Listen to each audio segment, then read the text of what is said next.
अस्सलामुअलैकुम, सुबह खैर। कैसे हैं आप सब लोग? दिन का आगाज़ करते हैं दुआओं के साथ। और हर दिन जो नया दिन होता है, हर दिन जो एक नई सुबह होती है, इसको एक अज़्म करना चाहिए, एक रेजोल्यूशन पास करना चाहिए कि आज का दिन कैसे गुजारना है। तो हम तो सिटी 10 से जब भी अपने दिन का आगाज़ करते हैं आपके साथ, तो यही दुआ होती है कि अल्लाह ताला हम सब के घरों में, हम सब की तमाम इर्द गिर्द जो भी लोग हैं, हमारे जानने वाले दोस्त अहबाब, सबको अपने हिफ्ज़-ओ-मान में रखे और खैरियत से रखे। अच्छा जी, एक चीज़ आज मैंने डिस्कस करनी थी और ये है अल्लाह पर तवक्कल क्या है। बेसिकली तवक्कल क्या है? ये कौन लोग होते हैं जिनका अल्लाह पर तवक्कल होता है, और कौन लोग होते हैं जो अल्लाह की हर मर्ज़ी के आगे सर झुका देते हैं और अल्लाह की रज़ा में खुश रहते हैं। ये वो लोग होते हैं जिन्हें पता है कि सारी दुनिया के मामलात अल्लाह के हाथ में हैं और सारी दुनिया की बादशाही अल्लाह ही के हाथ में है। तो जब हम बात करते हैं ना कि अल्लाह पर तवक्कल करना चाहिए, तो बहुत सारे लोग ऐसे कह देते हैं कि अल्लाह पर तवक्कल करना चाहिए, लेकिन इसके ऊपर अमल करते हुए नज़र नहीं आते। जैसे कि ज़िंदगी के बहुत सारे मामलात में वो बहुत ज़्यादा परेशान रहते हैं। उनको हर वक्त एक फ़िक्र रहती है कि अब क्या होगा, कल क्या होगा, थोड़ी देर बाद क्या होगा, खाना कहाँ से आएगा, फ़लाँ चीज़ कहाँ से आएगी, किसी के ऊपर कर्ज़ा है तो वो कैसे उतरेगा, ये तो बड़ा मुश्किल मामला है, ये कैसे सॉल्व हो सकता है। तो वहाँ पर बेयकीनी की सूरत हाल होती है। इस बात का यकीन रखें कि जब आप नमाज को जा रहे हैं, इस बात का यकीन रखें कि आप किसी का दिल नहीं दुखा रहे हैं, इस बात पर यकीन रखें कि आपकी ज़ात से किसी को नुकसान नहीं पहुँच रहा है, आप किसी की साख को, किसी के नाम को, किसी को डैमेज नहीं कर रहे हैं, आप किसी के घर में लड़ाई झगड़े का बायस नहीं बन रहे हैं, आप किसी के घर में झांका ताकी नहीं कर रहे हैं, किसी की टो नहीं ले रहे हैं, किसी से नहीं जल रहे हैं, किसी से हसद नहीं कर रहे हैं, तो अल्लाह ताला आपकी ज़रूर सुनता है। और जब भी आप दुआ मांगने बैठें तो सबसे पहले ज़रूर अल्लाह से तौबा और इस्तग़फ़ार किया करें। जब भी दुआ मांगें तो दुआ का आगाज़ जो है वो आप इसी तरह से करें कि आप अल्लाह की जो बड़ाई है वो बयान करें, और फिर अपने गुनाहों की माफ़ी मांगें, और फिर जो अपने लिए मांगे वही दूसरे के लिए भी मांगे। यानी अगर आपने कोई चीज़ अपने लिए पसंद की है तो वही चीज़ किसी दूसरे के लिए भी पसंद करें। अच्छा जी, अब थोड़ी सी बात करते हैं तकब्बुर के ऊपर कि तकब्बुर क्या है और तकब्बुर इंसान को कहाँ से कहाँ ले जाता है। बहुत सारे ऐसे लोग होते हैं कि बहुत अच्छे होते हैं, बहुत काबिल होते हैं और उनके अंदर किसी किस्म की कोई बुराई नहीं होती, लोग उनकी बड़ी तारीफ़ करते हैं और इस हवाले से लोग बात भी करते हैं कि नहीं, फ़लाँ बंदा जो है ना अपने मामलात में बड़ा परफेक्ट है, या फ़लाँ इंसान जो है ना उसकी तो क्या ही बात है।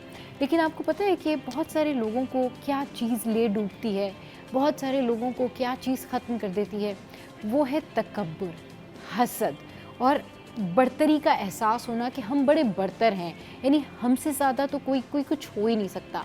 तो अल्लाह ने आपको अक़ल दी है तो उस पर शुक्र अदा करें, अल्लाह ने आपको तालीम दी है तो शुक्र अदा करें, अल्लाह ने आपको अच्छी फ़ैमिली दी है तो शुक्र अदा करें, अल्लाह ने आपको अच्छी जॉब दी है तो शुक्र अदा करें, अल्लाह ने आपको अच्छा माहौल दिया है तो शुक्र अदा करें, और अल्लाह ने अगर आपको बुराइयों से दूर रखा हुआ है और बहुत सारा पैसा नहीं दिया हुआ तब भी शुक्र अदा करें, क्योंकि अल्लाह को पता है कि वो पैसा आपके लिए कहीं आगे चल के फितना तो नहीं बन जाता, क्योंकि ये अल्लाह को पता है कि आपको किस तरीके से कौन सी चीज़ जो है वो आगे फ़ायदा देगी, नुकसान देगी, नफ़ा देगी।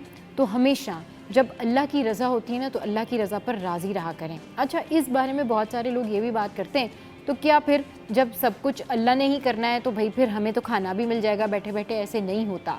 बिल्कुल सब कुछ अल्लाह के हाथ में है, लेकिन मेहनत करना आपका काम है। आप किसी भी चीज़ के लिए जब बहुत मेहनत करें और उसका नतीजा अगर आपके हक़ में नहीं आता है, तब भी आप तमाम तर नताइज अल्लाह पर छोड़ दें, उसका रिवॉर्ड यकीन करें, आपकी की हुई मेहनत का रिवॉर्ड आपको मिलेगा। लेकिन ये अल्लाह ताला को पता है कि किस टाइम पर, कौन सा सही टाइम है आपकी मेहनत का रिवॉर्ड आपको दिया जाए। हो सकता है कि जिस टाइम पर जिस चीज़ के लिए आप बहुत ज़्यादा मेहनत कर रहे हैं, उस टाइम पर अगर आपको वो चीज़ मिल जाए तो शायद उसकी इतनी अहमियत ना हो, शायद आपको इतना पता ना हो, या शायद उतनी ज़्यादा जो है उसकी इज़्ज़त ना हो, उसकी तकरीम ना हो। लेकिन अल्लाह को पता है कि किस टाइम पर कौन सी चीज़ आपको मिलेगी तो आपको ज़्यादा खुशी होगी। तो ये सब अल्लाह के काम है। हमारा काम है स्ट्रगल करना, मेहनत करना, हमारा काम है लोगों की दिल आज़ारी ना करना, लोगों का ख्याल रखना। और अल्लाह का काम है कि अल्लाह हमेशा देखता है, अल्लाह सब्र करने वालों के साथ है, अल्लाह हमेशा अजर देता है। और जब भी किसी के साथ नेकी करें, किसी काम में मेहनत करें, अपने माँ बाप की खिदमत करें, बहन भाइयों के साथ हुस्न सलूक करें, तो यकीन रखें कि इसका रिवॉर्ड आपको दुनिया में भी और आखिरत में भी ज़रूर मिलेगा, क्योंकि अल्लाह नहीं भूलता, लोग भूल जाते हैं। अच्छा जी, आगे बढ़ते हैं और अब कुछ बात कर लेते हैं मौसम के हवाले से। मौसम जो है ना कराची का, वो 2 दिन से बहुत अच्छा था और इतना अच्छा मौसम हुआ था कराची का कि कराची के लोग जो है ना वो यही कह रहे थे कि जी अब जो दूसरा स्पेल आने वाला है ना मानसून का, ये बड़ा ज़बरदस्त होगा और इसमें हमने बहुत ज़्यादा जो है वो सुकून का सांस लेना है, बहुत ज़्यादा जो है वो इंजॉय करना है। लेकिन आपको मैं बताऊँ कि ये जो मौसम है, जहाँ पर बारिश है, बारिश रहमत भी है, तो अब NDMA ने जो है वो 6 से 10 जुलाई तक हाई अलर्ट भी जारी कर दिया है, यानी बारिश के साथ आंधी और तूफ़ान के भी जो इम्कानात हैं अब वो बढ़ गए हैं। तो कराची समेत सिंध के कई शहरों में आज से 5 जुलाई से यानी कि लेकर और 10 जुलाई तक जो है वो इम्कानात बढ़ गए हैं कि चंद मुकामात पर बारिशें भी होंगी और तूफ़ान की जो है अलर्ट जारी किया गया है। मौसमियाती माहिर के मुताबिक मानसून का दूसरा सिस्टम सिंध के जनूबी और मशरकी इलाकों पर असरअंदाज है, जिसके ज़ेरे असर थरपारकर, नंगर पारकर, मिट्टी, उमरकोट, दादू, सक्खर में आज से 5 जुलाई के दौरान बारिश का इम्कान है, जबकि बलूचिस्तान के वस्ती इलाके पर भी ये सिस्टम असरअंदाज है। मौसमियाती माहिर ने बताया है कि 6 जुलाई को मगरबी हवाओं का बारिश बरसाने वाला जो सिस्टम है वो मुल्क के बालाई इलाकों पर असरअंदाज हो सकता है। 6 से 11 जुलाई के दौरान मानसून हवाओं के ज़ेरे असर मुल्क भर में बारिशों का इम्कान है। अच्छा जनाब, NDMA के जो तर्जुमान हैं उनके मुताबिक इस्लामाबाद, रावलपिंडी, अटक, जेहलम, चकवाल, मियांवाली, सरगोदा, लाहौर, कसूर, उकाड़ा में आंधी और तूफ़ान के साथ बारिश का भी इम्कान है, जबकि NDMA ने 6 से 10 जुलाई मुल्क भर में बारिश, आंधी, तूफ़ान और मुतादिद मुकामात पर सैलाब का जो अलर्ट है वो जारी कर दिया है। तो ये है जी बारिश की सूरत हाल, ये है वो मौसम की सूरत हाल जो मैंने आपके साथ में शेयर की। अच्छा जी, अब आगे बढ़ते हैं और आपको कुछ बताते हैं कि आपने देखा होगा कि आजकल जो दिल की बीमारियां हैं उसमें बहुत ज़्यादा जो है वो इजाफा होता जा रहा है। अच्छा, ये बीमारियां इस तरह से हैं कि जवानों में ज़्यादा बढ़ रही हैं और ये कुछ इस तरह से रिकॉर्ड किया गया है कि बुज़ुर्गों में जो इसकी शरह है वो कम है। क्या ये वाकई हकीकत है या फिर इस तरह की जो स्टैट्स आते हैं या रिसर्च आती हैं वो किन बुनियादों पर होती हैं, इस पर बात करना कबल वक्त है। लेकिन अभी मैं आपके साथ में शेयर करती हूँ कि आए रोज़ के ये वाक़यात हैं कि कोई पढ़ते हुए गिर जाता है और कोई चल रहा होता है गिर जाता है। अभी एक हमने वायरल वीडियो थी जिसमें हमने देखा कि एक टीचर जो है वो पढ़ाते पढ़ाते गिर गए। तो ये सारी सूरत हाल है और जवानों में जो है ज़्यादातर हार्ट अटैक जो है वो बढ़ता जा रहा है। इसकी वजूहात कुछ इस तरीके से हैं कि जब ये हार्ट अटैक जवानों में बढ़ता जा रहा है तो अब इसका हल क्या है, इसकी बड़ी वजह क्या है, इसका कॉज क्या है कि जवानों में हार्ट अटैक आता है। इसका कॉज ये है कि आपका जो लाइफ स्टाइल है वो बहुत ज़्यादा बेहतर होना चाहिए। आपके लाइफ स्टाइल में आपकी नींद है, यानी आपके स्लीपिंग आवर्स हैं, आपकी एक्सरसाइज है, आपका मोटापा है। ये 3 मेन कॉज हैं जिसकी वजह से जो है वो आप हार्ट अटैक की तरफ जाते हैं, अगर ये आपके बैलेंस नहीं है, मुतवाज़न नहीं है। इसके अलावा फिर तंबाकू नोशी है, फिर इसके अलावा जो है वो आपके मंशियात की जो आदत होती है नौजवानों में वो है, और फिर इसके अलावा स्ट्रेस है और दीगर मामलात हैं। तो मेन कॉजेज़ में आप यही जो है वो मद्देनज़र रखें इन तमाम तर चीज़ों को कि आपकी नींद, स्ट्रेस लेवल और आपका जो मोटापा है, यानी आपकी जो जिस्मानी सेहत है, एक्सरसाइज जो आप नहीं करते हैं, तो उस वजह से भी बहुत सारे लोग जो हैं वो हार्ट अटैक का शिकार होते हैं। अच्छा, अब इसके लिए क्या किया जा सकता है? सवाल ये है कि जिसको सडन हार्ट अटैक आ जाए तो क्या उसका फौरी CPR किया जा सकता है? CPR करने का फौरी तरीका क्या होता है? CPR करने का फौरी तरीका एक बाकायदा तौर पर लोगों को सिखाया जाता है फ़र्स्ट एड के लिए भी, कि आपने जिस बंदे को भी हार्ट अटैक आया उसको सीधा लिटा देना है और फिर उसके बाद आपने CPR करना है। लेकिन अब क्या हुआ है कि जो डिवाइसेस हैं वो इंट्रोड्यूस हो गई हैं, और अगर ऐसी डिवाइसेस पाकिस्तान में भी मौजूद हों तो बहुत सारे लोगों को बहुत सारी जगहों पर बचाया जा सकता है। अच्छा जी, ये हैं ऑटोमेटेड एक्सटर्नल डिफिब्रिलेटर्स यानी AEDs, जो कि पोर्टेबल डिवाइसेस हैं। ये जो डिवाइसेस हैं ये उन लोगों के लिए इस्तेमाल होती हैं जो कि कार्डियक अरेस्ट का शिकार होते हैं या जिनको सडन हार्ट अटैक आता है। अच्छा, ये जो है एनालाइज करती हैं हार्ट रिदम को, इसके अलावा ये डिलीवर करती हैं इलेक्ट्रिक शॉक जिसको ज़रूरत हो। और फिर ये जो डिज़ाइन की गई हैं ये इसलिए डिज़ाइन की गई हैं कि इनको नॉन मेडिकल पर्सनल जो है वो भी इस्तेमाल कर सकते हैं और स्टेप बाय स्टेप जो है वो इनके ऊपर इंस्ट्रक्शंस होती हैं। अच्छा, ये आसानी से इस्तेमाल की जा सकती हैं, पोर्टेबल हैं। अच्छा, ये जो है ना ये आप कहाँ कहाँ लगा सकते हैं, ये आप पब्लिक प्लेसेस पर लगा सकते हैं just like airport, shopping malls, offices, schools, hospitals, community centres में। अच्छा, इसकी जो इम्पोर्टेंस है वो ये है कि ये लाइफ सेविंग होती हैं। अच्छा, इसकी वजह से जो सर्वाइवल रेट है, ये जो सर्वाइवल चांसेस होते हैं ना, ये बढ़ जाते हैं। ये डिवाइसेस जो हैं वो AED डिवाइसेस के नाम से जो हैं पोर्टेबल डिवाइसेस हैं जो कि मुल्क से बाहर काफ़ी जगहों पर जो हैं वो लगाई गई हैं। लेकिन अगर ये पाकिस्तान में भी लगा दी जाएँ तो सडन अगर किसी को किसी रेस्टोरेंट में बैठे हुए जो है वो फ़ील हो रहा है कि जी किसी को हार्ट अटैक आया है तो वो इससे बच सकता है। सडन किसी को फ़ील हो रहा है कि भाई उसकी तबीयत ख़राब है या वो गिर गया है तो ये डिवाइसेस जो हैं काफ़ी ज़्यादा काम आ सकती हैं। और डॉक्टर्स के मुताबिक, माहिरीन के मुताबिक सिचुएशन कुछ इस तरीके से है कि माहिरीन ये कहते हैं कि अगर किसी शख्स को हार्ट अटैक आ जाए और 3 से 4 मिनट तक उसका दिल बंद हो या 3 मिनट मैक्सिमम और बाकी प्रोसेस जो है उसको CPR दिया जा रहा हो, उसके साथ फोर्स फीड दी जा रही हो तो वो कम बैक कर सकता है। लेकिन हार्ट अटैक में आपको इंस्टेंट CPR देना लाजमी होता है। तो इस बात का ख्याल रखें कि अपनी लाइफस्टाइल बैलेंस रखें और फौरी तौर पर आपके घर में सराउंडिंग्स में किसी के साथ भी इस तरह हो तो उसको फौरी तौर पर हॉस्पिटल पहुंचाएं और अपने अपने घरों में एटलीस्ट किसी भी एक शख्स को CPR की जो ये ट्रेनिंग है, किस तरह से ये फर्स्ट एड दी जाती है, ज़रूर सिखाएं।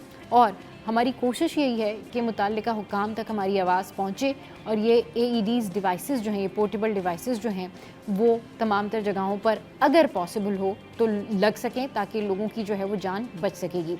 आगे बढ़ते हैं और ख़वातीन के लिए जो है एक मुस्बत ख़बर है, ख़वातीन के लिए जो है वो एक अच्छी खबर है। और अच्छी खबर ये है कि वो ख़वातीन जो कि बहुत ज़्यादा परेशान हैं, वो ख़वातीन जो हैं जो बे औलाद हैं, जो ये सोचती हैं कि भाई अब उनके यहाँ औलाद नहीं हो सकती है, तो उनके लिए एक अच्छी खबर है, एक अच्छी रिसर्च है। और रिसर्च कुछ इस तरीके से है कि बरतानिया में एक टेस्ट किया गया है, बरतानिया में जो है एक तजुर्बा किया गया है जिसके हवाले से जो है अब ख़वातीन में डिटेक्ट किया जा सकता है कि क्या कॉम्प्लिकेशंस हैं। तो ख़वातीन में बार बार इसकाते हमल की पेशगोई करने वाला जो टेस्ट है वो तैयार कर लिया गया है। बरतानिया की यूनिवर्सिटी ऑफ वॉर्विक और कोवेंट्री एंड वॉर्कशायर NHS ट्रस्ट के माहिरीन ने एक नया टेस्ट तैयार किया है जो ऐसी मिसकैरेज ख़वातीन की शनाख्त कर सकता है जिनके अंदर ये मिसकैरेजेस की तादाद ज़्यादा होती है, जिन्हें इसकाते हमल से ज़्यादा ख़तरा होता है। इस दरियाफ़्त से हज़ारों ख़वातीन को माँ बनने की राह में दरपेश मुश्किलात से निजात दिलाई जा सकती है। अच्छा, ये जो तहकीक है इसका एक नया पहलू या नया रुख जो है वो क्या है, वो ये है कि इस दरियाफ़्त से हज़ारों ख़वातीन को माँ बनने की राह में जो दुश्वारियाँ हैं वो दूर हो जाएंगी। अब तवज्जो सिर्फ बच्चे पर नहीं बल्कि माँ के जिस्म पर भी दी जा सकती है। अब तक इसकाते हमल के असबाब में ज़्यादातर तवज्जो बच्चे यानी कि एम्ब्रियो की सेहत पर दी जा रही थी कि भाई वो ये कंसिडर करते थे कि एम्ब्रियो को फोकस किया जाए, लेकिन अब ऐसा नहीं है। नई तहकीक के मुताबिक अब ये साबित किया गया है कि खुद हमल से पहले वार्म लाइनिंग यानी बाज़ ख़वातीन में रहम की दीवार ही ऐसी कैफियत अख्तियार कर लेती है जो हमल के लिए मौजू नहीं होती है। अच्छा जनाब, ये टेस्ट जो है वो 1300 ख़वातीन को लेके जो है तज्ज़िया किया गया है। अच्छा, इसके जो नमूने लिए गए हैं बायोप्सी की से रिलेटेड जो है वो इसके नमूने लिए गए हैं। इसके अलावा अब ये जो टेस्ट है ये ख़वातीन के लिए उम्मीद की एक नई किरण है, यानी कि जब वो ये टेस्ट करवाएंगी तो बहुत सारी ख़वातीन को इससे फ़ायदा हो सकता है और पहले से ही उनके अंदर जो मिसकैरेज होता है, पहले से ही उनके अंदर जो कॉम्प्लिकेशन होती है उसके हवाले से अब डिटेक्ट किया जा सकेगा कि किस तरीके से जो है इस इलाज को आगे बढ़ाया जाए और ख़वातीन को जो है वो बे औलादी से बचा लिया जाए। अच्छा जी, आगे बढ़ते हैं और चलते चलते स्टार फुटबॉलर रोनाल्डो के हवाले से बात कर लेते हैं जो कि बड़े सैड हैं। वो क्या सैड हैं, बल्कि सभी सैड हैं। उन्होंने एक्स के ऊपर जो है एक पैगाम जारी किया और उनके जो साथी थे उनकी मौत के ऊपर जो है उन्होंने ये पैगाम जारी किया। पुर्तगाल की फ़ुटबॉल टीम के कप्तान क्रिस्टियानो रोनाल्डो ने अपने साथी खिलाड़ी डियागो जोता की मौत पर गहरे दुख, रंज और गम का इजहार किया है। उन्होंने इस हवाले से सोशल मीडिया जो प्लेटफॉर्म है एक्स, उस पर कहा कि सब बेमायने लगता है। हम हाल ही में कौमी टीम में एक साथ थे और तुमने हाल ही में शादी की थी। क्रिस्टियानो रोनाल्डो ने मजीद कहा कि मैं तुम्हारे ख़ानदान, बीवी और बच्चों से ताज़ियत करता हूँ। मैं उनके लिए दुनिया भर की हिम्मत और सब्र की दुआ करता हूँ। तो ये इंतहाई अफसोसनाक वाक़या पेश आया। इस हवाले से जो है वो हमने आपके साथ में ये शेयर किया कि किस तरीके से रोनाल्डो ने जो है वो अपने एहसासात, जज्बात जो है वो एक्स पर जारी किए। शो में यह वक्त ब्रेक के बाद जब वापस आएंगे तो फिर बात करेंगे। सानिया सवात की तहकीकाती रिपोर्ट मंजर आम पर आ गई है, इस हवाले से होगी बात, लेकिन एक ब्रेक के बाद हमारे साथ रहिए।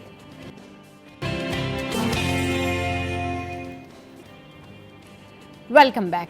तो मैंने जिस तरीके से कहा कि जब हम वापस आएंगे ब्रेक के बाद तो आपको बताएंगे कि जो सानिया सवात है उसकी तहकीकाती रिपोर्ट सामने आ गई है और ये इस तरह का सानिया है कि कोई पाकिस्तानी इस सानिया को भूल नहीं सकता। ये इस तरह का सानिया है कि इस सानिया ने दिल दहला दिए। इतने सारे सवालात थे कि वो लोग वहाँ पर क्यों गए, पानी आया तो क्या उनको पता नहीं चला। ये वो सवाल हैं जो आम जहनों में गर्दिश करते हैं कि क्या उनको किसी ने रोका नहीं, क्या उनको किसी ने टोका नहीं, क्या उनको पता नहीं था। वहाँ पर तो दफ़ा 144 नाफिज थी, इससे पहले भी वहाँ पर कई इस तरह के इन्हीं जो है वो अरसे में वाक़यात सामने आए, क्यों नहीं किसी ने रोका।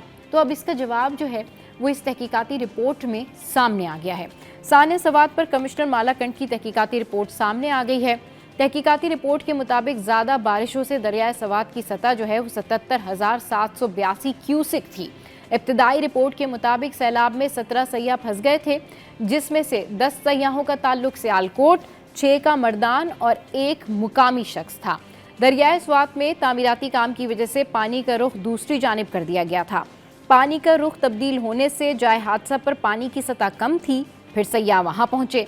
मुतासरा सयाह 8:31 पर होटल पहुँचे, 9:31 पर दरिया में गए। होटल के सिक्योरिटी गार्ड ने सयाहों को रोका, लेकिन वो होटल के अकब से गए। 14 मिनट बाद 9:45 पर पानी की जो सतह थी वो बढ़ने लगी, तो फिर रेस्क्यू को कॉल की गई। मुताल्लिका हुक्काम 20 मिनट बाद 10:05 पर जाए वक़ुआ पर पहुँचे। सैलाब के खतरात के पेश नज़र तमाम मुताल्लिका इदारों को अलर्ट जारी किया गया था। मौसम से मुताल्लिक कई अलर्ट मुताल्लिका इदारों से मौसूल हुए थे। मुताल्लिका अफसरान की इमरजेंसी की सूरत में जो ड्यूटीज़ थी वो भी पहले से लगा दी गई थी। दरिया के किनारे कायम तजावुज़ात के खिलाफ ऑपरेशन का फैसला सैलाब से कबल ही हुआ था। 2 जून से 1 महीने के लिए मालाकंड डिवीज़न में दफ़ा 144 नाफिज की गई थी। जून को दफ़ा 144 में तौसी करते हुए दरियाए सवात में नहाने और कश्ती रानी पर भी पाबंदी आयद की गई थी। ये 24 जून का वाक़या है जिस दिन ये पाबंदी आयद की गई थी। 17 सयाहों में से 4 को उसी वक्त रेस्क्यू किया गया। 12 लाशें निकाल ली गईं, 1 की तलाश जारी है। रिपोर्ट के मुताबिक सवात के मुख्तलिफ इलाकों में 75 अफराद बह गए थे, जिस पर deputy commissioner, ADC, assistant commissioner Babuzai, Khwaja Khela Swat को मुअत्तल कर दिया गया है। डिस्ट्रिक्ट इमरजेंसी ऑफिसर सवात और इसके अलावा जो म्यूनसिपल ऑफिसर सवात हैं उनको भी मुअत्तल कर दिया गया है। हादसे के बाद 28 जून को चीफ सेक्रेटरी खैबर पख्तूनख्वा ने जाए वक़ुआ का दौरा किया, जिन्होंने हर किस्म की माइनिंग पर अब वहाँ पर पाबंदी आयद कर दी है। तो ये है जी वो रिपोर्ट, तहकीकाती रिपोर्ट जो कि सामने आई, हमने आपके साथ में शेयर की। और इसमें बात सारी यही है ना कि अब जिम्मेदार कौन, इस गफलत का जिम्मेदार है कौन। इतनी गफलत बरती गई दोनों ही जानिब से, लेकिन जिस तरह से बताया कि होटल का जो गार्ड था उन्होंने उस फैमिली को मना किया कि आप ना जाएं, लेकिन वो होटल के अकब से वहाँ पर चले गए। तो लोगों से भी मेरी दरख्वास्त यही है कि जब आपको कराची में भी कहा जाता है कि CVU पर दफ़ा 144 नाफिज है, ना जाएं। मानसून का सीज़न है, ये वो सीज़न है जिस सीज़न में जो है वो पानी का बहाव तेज़ होता है, पानी चढ़ा हुआ होता है। आप लोग CVU पे अगर मना करते हैं तो ना जाएं। इन जगहों पे पता करके जाएं कि कहीं अलर्ट तो नहीं है, कहीं किसी किस्म का कोई ख़तरा तो नहीं है। तो ज़रूर इस तरह के वाक़यात जो है उनसे बचा जा सकता है। लेकिन सवात में जो कुछ हुआ वो भूलने वाला नहीं है, और जो मुताल्लिका हुकाम है उनमें से बहुत सारे लोगों को मुअत्तल भी किया है। इस हवाले से इन्वेस्टिगेशंस और कार्रवाई भी आगे जा रही है। लेकिन ये वो वाक़या था जिस वाक़ये ने पूरे पाकिस्तान के नहीं, पाकिस्तान से बाहर भी लोगों के दिल दहला दिए। तो आप लोगों को अपने तौर पर भी बहुत एहतियात करने की ज़रूरत है। अच्छा जी, आगे बढ़ते हैं और अब कुछ आपके साथ में शेयर करते हैं कि जी सोने के जो रेट्स हैं वो क्या हैं और सोने की कीमत में कमी हुई है या फिर सोना जो है उसकी कीमत जो है वो ज़्यादा हो गई है। तो ये मैं आपके साथ में शेयर करती हूँ। तो जो गोल्ड के प्राइसेस हैं वो कुछ इस तरह हैं कि सोने की कीमत में हो गया जनाब इजाफा। आलमी मार्केट में सोना $8 महंगा होकर $3,350 फ़ी आउंस पर पहुँच गया। 1 तोला सोना 800 रुपये महंगा होकर 3,57,000 रुपये पर पहुँच गया। 10 ग्राम सोना 685 रुपये इजाफे से 3,06,069 रुपये पर पहुँच गया। 1 तोला चांदी 55 रुपये इजाफे से 3,871 रुपये पर पहुंच गई है। तो ये तो जी गोल्ड के प्राइसेस है जो मैंने आपके साथ में शेयर किए। अब जल्दी से जो है वो शेयर करते हैं आपकी और मेरी फेवरेट ग्रॉसरी की चीज़ें, दालें, पल्सेस। जी हाँ, एक दिन गोश्त खाएंगे, एक दिन चिकन खाएंगे, एक दिन खाएंगे दाल। और दाल माश के जो रेट हैं वो हैं जी 385। फिर मूंग जो है, मूंग की दाल जो है वो 380 है। फिर मसूर की दाल जो है वो 260 है। फिर दाल चना जो है वो 280 है। और फिर जो काबली चना है वो है 350। तो ये थे दाल के प्राइसेस, ये हैं वो पल्सेस जिनके प्राइस मैंने आपके साथ में शेयर किए। शो में यहाँ वक्त तो एक ब्रेक का। ब्रेक के बाद जब वापस आएंगे तो आपको बताएंगे कि भाई फारूक सत्तार क्यों गुस्से में हैं, इसके अलावा मलीर के लोग क्यों एहतजाज कर रहे हैं, और एक निजी शॉपिंग मॉल के अंदर एक निजी ब्रांड के शॉप में क्या वाकया हुआ। Stay with us, keep watching City at 10।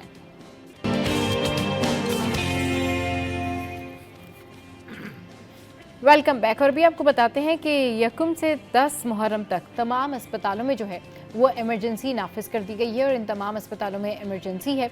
और 10 मुहर्रम तक जो है ये तमाम तर अस्पताल जो हैं वो इमरजेंसी की सूरत हाल में हैं। तो तमाम अस्पतालों के अमले की छुट्टियां भी मनसूख कर दी गई हैं। दीगर अस्पतालों की तरह सिंध गवर्नमेंट अस्पताल सऊदाबाद में भी इंतजामात मुकम्मल हैं। अस्पताल की इमरजेंसी और वार्ड्स में तमाम अद्वियात मौजूद हैं, ऐसा कहना है एमएस डॉक्टर आमिर मोहम्मद खान का। अच्छा, इन्होंने मजीद बताया कि अस्पताल की जानिब से इलाके में 4 मुख्तलिफ जगहों पर जो है वो मेडिकल कैंप भी लगाया गया है। किसी भी किस्म की गफलत बर्दाश्त नहीं करूँगा, ये एमएस जो हैं डॉक्टर, उनका ऐसा कहना है। और ओवरऑल जो है उन्होंने तमाम तरह इंतजामात का जायज़ा लिया और उसके हवाले से उन्होंने कहा है कि जी जो बड़े अस्पताल हैं अब वो मेडिकल कैंप्स भी लगा रहे हैं। अच्छा जी, आगे बढ़ते हैं और इसी हवाले से मजीद बात करते हैं कि कराची में मुहर्रमुल हराम के जो मरकज़ी जुलूस और मजलिस हैं उसकी सिक्योरिटी के जो इंतज़ामात हैं वो भी मुकम्मल हैं और पूरी तरीके से अच्छे तरीके से जो है इंतज़ामात किए गए हैं। तो जुलूस की गुजरगाहों की तरफ आने वाली गलियों और सड़कों को कंटेनर लगाकर बंद किया जाएगा। जुलूस की गुजरगाहों के इतराफ़ गलियों और सड़कों के इतराफ़ जो कंटेनर्स हैं वो रख दिए गए हैं। जुलूस की गुजरगाह पर मौजूद दुकानों को भी बाकायदा तौर पर जो है वो सील किया जा रहा है। जुलूस की गुजरगाहों की जो बम डिस्पोजल स्क्वाड है वो सर्चिंग करेगा। अच्छा, जुलूस के दौरान ट्रैफिक को मुतबादिल रोड फराहम किया जाएगा। मुहर्रम का जुलूस बरामद होने से कबल जुलूस की गुजरगाहों को जो है वो बंद कर दिया जाएगा। तो ये तो जी सिक्योरिटी सिचुएशन है जो कि हमने आपके साथ में शेयर की कि मुहर्रम के दिनों में जो है वो सिक्योरिटी के क्या तमाम तर मामलात हैं। हमारे कॉरेस्पॉन्डेंट्स ने भी हमें ज्वाइन किया है। आजिज़ भाई हमारे साथ हैं, महराज भाई हमारे साथ हैं, उनसे भी पूछ लेते हैं सिक्योरिटी के क्या मामलात हैं। आजिज़ भाई वेलकम टू द शो। क्या मामलात हैं शहर में ओवरऑल सिक्योरिटी के और क्या इंतजामात हैं? देखिए, ये तो आपने जिक्र किया यकम मुहर्रम से अब हम 8 मुहर्रम हराम है आज जी। तो ये अब समझें कि हम इस वक्त सिक्योरिटी जोन में हैं जी। ये तमाम तरह इंतजामात यकम मुहर्रम से हो चुके थे। सही। और आज से लेके यानी 8, 9 और 10 मुहर्रम ये 3 दिन बड़े अहम होते हैं। हाँ। अच्छा, गुज़िश्ता रोज़ सीनियर वज़ीर शहरीर मेमन की प्रेस कॉन्फ्रेंस थी। हाँ। जिसमें उन्होंने बताया कि पूरे सूबे के 50,000 के लगभग सिक्योरिटी एहलकार तैनात होंगे। 50,000। सही। जिसमें उन्होंने बताया कि 14-15,000 जो होंगे वो मजलिसों पर, हाँ। जो मजलिसें हो रही हैं, हाँ। और 35,000 के लगभग सिक्योरिटी एहलकार होंगे जुलूसों पर। सही। ये पूरे सूबे की मैं बात कर रहा हूँ। हाँ।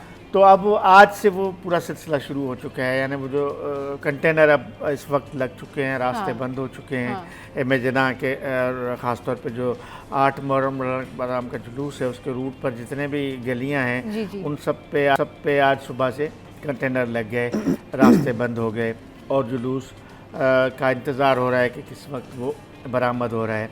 इस सूरत हाल में तो ये तमाम तर इंतजाम हो चुके हैं हुकूमत की तरफ से, सही। पुलिस, रेंजर्स और मेडिकल मुहर्रम से कैंप, पहले से ही जो है वो इसके ऊपर हॉस्पिटल्स का आपने जिक्र मीटिंग्स किया, थी, काम किया हॉस्पिटल्स जा में रहा था। इमरजेंसी जी, नाफिज हो चुकी है। जी।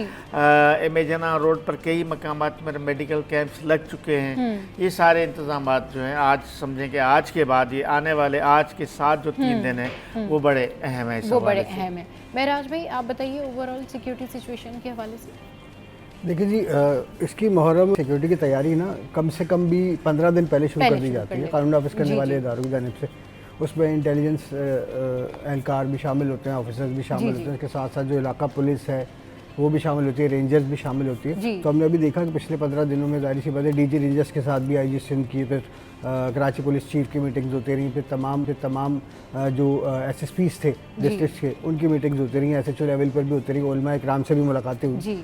तो क्योंकि जाहिर सी बात है बहुत बड़ी तादाद में मजालिस और जुलूसों का सिलसिला होता है जी। तो अभी आज 8 मुहर्रम उल हराम शुरू हुआ है, तो उस हवाले से आज एक मरकज़ी जुलूस भी है, सादात अमरोहा का जो जुलूस कहलाता है आज मुहर्रम उल हराम का, मिस्टर बाग से बरामद होता है। टाइमिंग तो उसकी 11 बजे, लेकिन अंदाज़न 1 पौने 1 के करीब जो है वो बरामद होता है। उसके बाद वो अपना मुकर्रर रास्ते पर आएगा एमएजना रोड, उसके बाद सदर से वापस तिब्बत सेंटर से दोबारा एमएजना रोड को ज्वाइन करेगा और उसके बाद फिर अपना मुकर्रर रास्तों से होता हुआ वो हुसैनिया ईरानिया इमाम बारगाह पर जो इख्तिताम पज़ीर होगा। सिक्योरिटी के लिए इस वक्त जो आज जो एहलकार तकरीबन 7000 से ज़ायद पुलिस एहलकार ड्यूटी दे रहे हैं और रेंजर्स के जवान भी मौजूद हैं। स्नाइपर्स को जो है वो उन्होंने जो बुलंद इमारतें हैं उन पर तैनात किया हुआ है। तमाम ज़ेली सड़कें, तमाम ज़ेली गलियाँ जो है वो मुकम्मल तौर पर बंद हैं, जो कि कनेक्ट करती हैं जुलूस की गुजरगाह को। 42 मखसूस मकामात हैं जिस पर 100 से ज़ायद स्पेशल कैमरे लगे हुए हैं जो सिक्योरिटी के लिए ख़ास तौर पे लगाए हुए हैं। मजमूई तौर पे जो है शहर में इस वक्त 2170 कैमरे लगे हुए हैं, जो कि सारे मुकम्मल तौर पे इस वक्त जो दावा है पुलिस का फ़ाल हैं, उनको मॉनिटर किया जा रहा है। कराची पुलिस हेड ऑफिस में, कराची पुलिस ऑफिस में, डीआईजी ऑफिस में, डिस्ट्रिक्ट के तमाम जितने भी डिस्ट्रिक्ट्स हैं पुलिस के, उन सब जगहों पर उसको मॉनिटर किया जा रहा है। तो बहरहाल पुलिस का दावा तो ये है कि बड़ी फुल प्रूफ सिक्योरिटी है और अल्लाह पाक रहम फरमाए, मामला अभी अच्छे ही हैं। सही। अच्छा आगे बढ़ते हैं, और जो इलाका मकीन है मलीर के, वो बहुत ज़्यादा एहतजाज कर रहे हैं, और ये हमारे कराची शहर में जो सूरत हाल है, बिजली की बंदिश होना, लोगों का परेशान होना, लोगों का एहतजाज करना, ये कब तक चलेगा, ये सिलसिला जो है वो आगे कब तक जाएगा, कुछ समझ में नहीं आता। तो मलीर में बिजली की बंदिश के ख़िलाफ़ इलाका मकीनों का एहतजाज, जोगी मोड़ पर के इलेक्ट्रिक के दफ्तर के बाहर जो है ये एहतजाजी मुजाहरा किया गया। अच्छा, इसकी ओवरऑल सिचुएशन जो है वो आजिज़ भाई से जानेंगे, लेकिन अभी आप ये स्क्रीन पे ये मनाज़र देख सकते हैं कि ये लोग यहाँ पर मौजूद हैं और इनकी जानिब से एहतजाज किया जा रहा है। शाह लतीफ़ अब्दुल्ला गोट रज़ाकाबाद के शहरियों का ये मुजाहरा था, धरना था, जो कि उन्होंने उनकी जानिब से दिया गया। अब इसकी इनसाइड स्टोरी क्या है ये जानते हैं आजिज़ भाई से। आजिज़ भाई, ये आए रोज़ की एहतजाज, बिजली की बंदिश, कभी मलीर के जो है वो लोग एहतजाज कर रहे हैं, कभी नॉर्थ में इस तरह की सूरत हाल है। सबसे पहले तो आप ये बताएं कि ये इनका क्या मामला है, फिर आगे जो है वो दीगर अच्छा, ये लोग इलाकों के खबर तो ये है कि ये लोग कल धमकी देकर गए, ये जो जिनकी हम फुटेज देख रहे हैं, कि अगर आज शाम तक बिजली बहाल नहीं हुई तो कल यानी आज हम दोबारा यहाँ धरना देंगे। तो अब न जाने कि उनकी बिजली बहाल हुई या नहीं, खुदा जाने, अगर नहीं हुई तो ये अब थोड़ी देर में ये फिर यहाँ पे पहुँचने वाले होंगे। तो ये मलीर का इलाका है, ये मेन नेशनल हाईवे पे जोगी मोड़ है। मेन नेशनल हाईवे पे इन लोगों ने कल मुजाहरा किया, एहतजाज किया और थोड़ी देर के लिए हाईवे को भी बंद किया। लेकिन उसके बाद पुलिस पहुँची है, पुलिस के जिम्मेदारान पहुँचे हैं। ये बुनियादी तौर शाह लतीफ़, अब्दुल्ला गोट, रज़ाकाबाद, ये शाह लतीफ़ के इर्द गिर्द के जो इलाके हैं वहाँ के लोग हैं। ये बोल रहे हैं कि पूरा दिन, पूरी रात जो है वो बिजली नहीं होती, और के इलेक्ट्रिक ने वादा किया था कि मुहर्रम उल हराम के इन 10 दिनों में लोड शेडिंग नहीं होगी, लेकिन लोड शेडिंग हो रही है। आज सुबह भी हमारे घर में बिजली नहीं थी 1 घंटे के लिए, मतलब आज 8 मुहर्रम उल हराम है और हम जो है यानी बिलिंग जोन में है। ऐसे भी नहीं है कि जो हमारा घर है या अपार्टमेंट है वो 100% बिल अदा करता है। उसके बावजूद भी आज 8 मुहर्रम को सुबह 1 घंटे के लिए बिजली चली गई। तो ये हमारे साथ अगर ये होगा, ये तो नवाही इलाकों के लोग हैं जिनका मुजाहरा था कल, वहाँ तो पता नहीं कितने कई घंटों तक जो है वो बिजली नहीं होती। लाजमी जब आप एक बात का अंदाज़ा करें कि जब लोग एहतजाज करके रोड पर पहुंचते हैं ना, ये मतलब कि तंग होने की, बेजार होने की इंतहा होती है, आखिरी हद होती है। सही, बिल्कुल यानी ठीक कह रहे हैं। बर्दाश्त जब ख़त्म हो जाती है, हाँ। फिर लोग कहते हैं कि चलो अब रोड पे निकलो, रोड बंद करेंगे, मीडिया आएगा, खबर चलेगी, पुलिस आएगी, इंतज़ामिया का कोई ना कोई बंदा तो आएगा, कहीं ना कहीं तो बात जाएगी। हाँ। फिर तंग होके, तंग आयद जंग आयद वाली बात होती है, फिर लोग आके रोड पे एहतजाज करते हैं। तो ये अच्छा, ये मामूल बना हुआ है। लेकिन आप हैरत ना आपको इस बात की बताऊं कि अभी थोड़ी देर के बाद रोज़ाना एक स्टेटमेंट जारी होती है कि इलेक्ट की तरफ से कि कराची में कहीं भी लोड शेडिंग नहीं हो रही, कहीं भी ये नहीं हो रहा, कहीं भी ये नहीं हो रहा, कहीं भी ये नहीं हो रहा। और अलबत्ता वो फॉल्ट होते हैं, उस खराबी की वजह से फिलहाल जगह पे बिजली बंद होती है। तो ये फॉल्ट पता नहीं क्या होते हैं, ये 12 घंटे कौन से फॉल्ट होते हैं, ये 12 घंटे के फॉल्ट होते हैं, कभी ये 12 महीने 24 घंटे चल रहे होते हैं, कभी ये 3 घंटे के फॉल्ट होते हैं, कभी कहते जी पीएमटी में कुछ हो गया, कभी कहते जी कोई कनेक्शन जो है वो चेंज कर रहे हैं। आज तक मतलब ये साइंस समझते समझते हम सारे जो जितने भी कराची आइट्स हैं ना वो थक गए हैं। महराज भाई से इस साइंस के बारे में ज़रूर पूछेंगे कि कौन सी साइंस है जो 12 घंटे की लोड शेडिंग होती है, फिर लाइट नहीं आती, फिर आती है 2 घंटे के लिए, फिर चले जाती। तो we will talk about this but after this short break. Stay with us.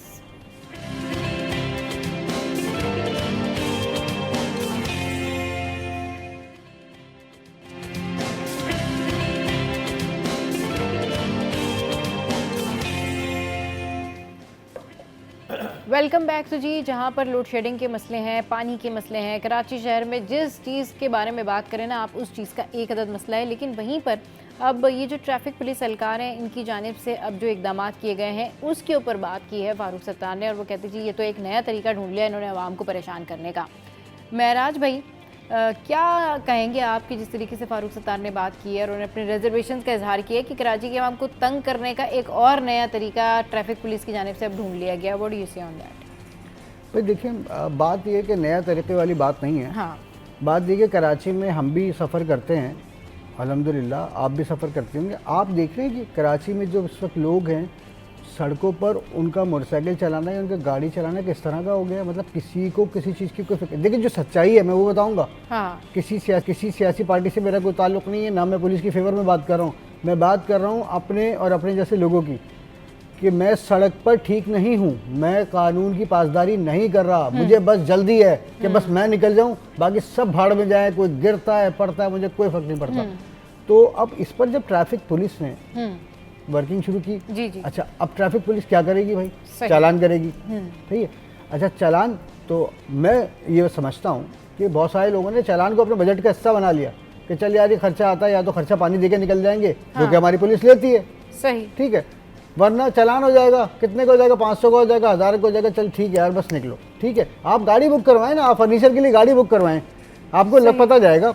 Furniture आप कहें कि जी आपने फला जगह से फला जगह पहुँचाना है, बोलेगा ठीक है जी ये मैं 8000 रुपये लूँगा। भाई 8000 रुपये क्यों लोगे भाई? इसमें 2-3 चालान भी शामिल होंगे। अरे भाई तुम तो चालान को बजट में रख के चल रहे हो, माशाल्लाह भाई क्या तरक्की याफ्ता कौम है। वो ये नहीं देख रहा कि मैं गलती करूंगा चालान होगा, नहीं, वो कह रहे चालान को बजट में शामिल कर लो। 6000 रुपये का बिल बनता है, 2000 रुपये एक्स्ट्रा रखे हुए जी चालान के देने। तो जिन लोगों की सोच ये होगी, हाँ। वो कानून की पासदारी कैसे करेंगे? तो उसके लिए फिर ये किया गया कि जुर्मानों की रकूम में इतना इजाफा किया गया। हाँ।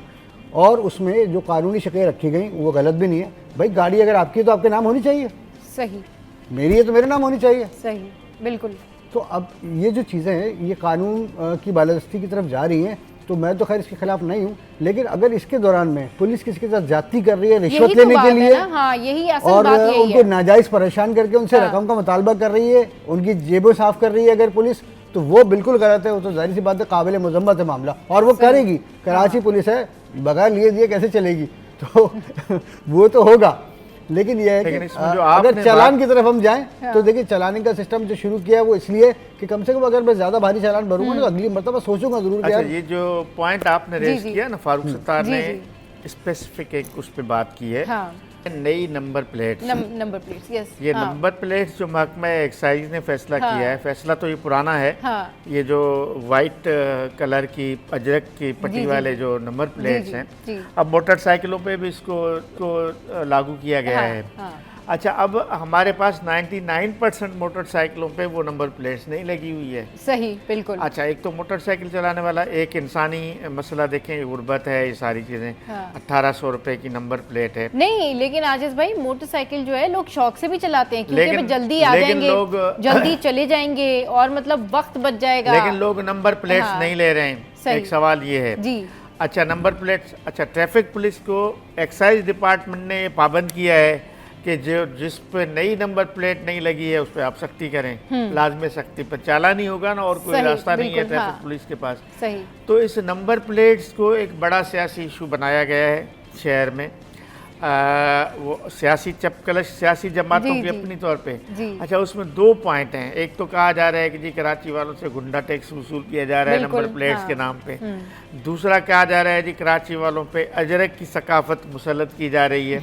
जी। तो ये बेजा तनकीद है मेरा हाँ। ख्याल है। अच्छा, इसमें एक्साइज डिपार्टमेंट के 2-3 आर्ग्यूमेंट्स हैं। एक अफसर से मेरी इस पे बात हुई है, वो बता रहे हैं कि ये फीचर इस नंबर प्लेट्स में 2-3 नए फीचर्स दिए गए हैं। राइट। इसमें एक चिप लगाई गई है।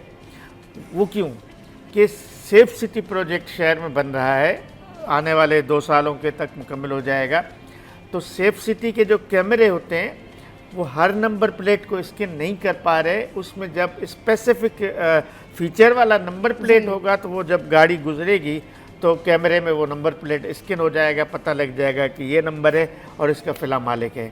सही। तो ये जो इस वजह ये अभी तो चालान रोड पे रोक के दे, ये चालान तो घर पे आएंगे। आने वाले 3-6 माह में ये चालान लोगों के घरों पे जाएंगे। ऑर्गेनाइज होंगे तो घर पर आएंगे ना चालान। मसला घरों तो पर सारा जाएंगे। ऑर्गेनाइज करने का ना, किसी के नाम पर है, कहीं किसी के नाम पर कुछ हमारे और है। प्रॉब्लम ये है कि प्रॉब्लम ये हर है। चीज को ना सियासत में सियासत ज्यादा एंटर की कर जाती लेते है। हैं। सही। बिल्कुल। लेकिन हर चीज़ पे लेकिन सियासत मेराज नहीं भाई होनी सवाल चाहिए। ये है कि क्या प्रॉब्लम है कराची वालों को ये लगाने में? क्या प्रॉब्लम है अगर अजरक वाली नंबर प्लेट्स लग जाएंगी? तो वो तो भाई एक सिस्टम का हिस्सा है ना। मैंने फिर आपसे यही कहूँगा, हाँ। कराची में लोग ये समझते हैं कि मैं अगर अपनी गाड़ी पे फैंसी नंबर प्लेट लगवाऊंगा अपनी मर्जी की, क्यों हाँ। लगवाऊंगा भाई? पूरी दुनिया में कानून होता है सही। कि रजिस्टर्ड नंबर प्लेट होती है, सरकारी नंबर प्लेट होती है, आपको वो लगवानी है। अब अगर सरकार ने फैसला कर लिया तो आप लगवा लें। हाँ। लगवाने से पहले अब सारी गुर्बत आपको इस वक्त याद आ रही है, ठीक है? वरना आप बाकी सारे खर्चों में देख लें, उस बाइक के ऊपर ही कितना खर्चा हुआ होगा, ठीक है ना? ऐसा तो नहीं कि सबकी बाइकें टूटी फूटी हैं, ऐसा तो नहीं है भाई। कितनी मैं मोटरसाइकिलें देखता हूँ, अब तो मोटरसाइकिल भी लाख रुपए से 1.25 लाख से ऊपर की हो गई है। जो 70 मोटरसाइकिल थी चाइना की, ठीक है? अच्छा, तो जब 1.5 लाख रुपए की 1.25 लाख रुपए की मोटरसाइकिल है तो यार 1800 रुपये अगर कानूनी और जो सरकार की मंजूर शुदा नंबर प्लेट अगर हम उसको लगा लेते हैं हाँ। तो वो हमारे लिए भी सेफ है ना, सही। ठीक है? कल कल को हमसे छिन गई, फर्ज करें, बिल्कुल। ठीक है, उसके बाद जो भी उसको छीन के ले जा रहा है तो वो सेफ सिटी कैमरों की जद में आ गई और मिल भी सकती है वो। मिल तो भी चांसेस तो हमारे लिए पैदा हो रहे हैं। हमारे तो पुलिस से अखबार खत्म हुआ हुआ है। सही। हमें तो ये पता मेरा मोबाइल छिन जाए, गाड़ी छिन जाए, नहीं मिलनी मुझे, FIR कटाऊँ, खामखा अपना जो है वो टाइम बर्बाद करूंगा और इन्वेस्टिगेशन में भुगतूंगा, मुझे पता नहीं मिलनी। लेकिन अब एक उम्मीद तो हो चली है ना कि भाई ये जो नंबर प्लेट्स हैं ये कनेक्ट हैं उस निज़ाम से जो कि लाहौर में भी राइज है, जो कि इस्लामाबाद में भी राइज है, जो कि कराची का राइट है, जिस पर बड़ी मुश्किल से काम अमल दरामद शुरू हुआ है। अल्लाह अल्लाह करके धक्का धक्का करके थोड़ा थोड़ा करके वो आगे बढ़ा है। तो अब उसमें हमें साथ देना चाहिए, ना कि इसको हम सियासी मुखालफतों में इस्तेमाल कर लें। तो इसको हमें साथ देना चाहिए। देखें, अगर मेरी मोटरसाइकिल है, मेरी गाड़ी है, तो मेरा फ़र्ज़ बनता है मैं उसको अपने नाम पे करवाऊँ। उसकी जो भी रिक्वायरमेंट्स हैं गवर्नमेंट की वो मैं पूरी करूँ। उसके बाद अगर पुलिस मुझे चालान करती है तो मैं इस चीज़ पे जाहिर सी बात है मजम्मत कर सकता हूँ कि भाई इन्होंने मेरे साथ गलत किया। लेकिन अगर मैं खुद कहीं तो गलत सियासी हूँ, रंग क्यों दिया जाता है? सियासी रंग इसलिए दिया जाता है जी, बात जो अभी जमाली साहब ने की हाँ। कि जी उस पर अजरक का मोनोग्राम आ गया। अच्छा ठीक है, देखें, अगर आप देखें पंजाब साइड पे, खैबर पख्तूनख्वा में देखें, बलूचिस्तान में देखें, तो ऐसा आपको कुछ नज़र नहीं आएगा। यहाँ कुछ ज़्यादा हो जाता है, थोड़ा सा सही है वो बात, थोड़ी बहुत जो है वो है कि भाई हर चीज़ पे अजरक लागू थोड़ी हो सकती है, सही। ठीक है ना? तो उस पर एतराज़ है मुकामी हाँ। जो साबिका ताकतवर जमात थी और आजकल नहीं है।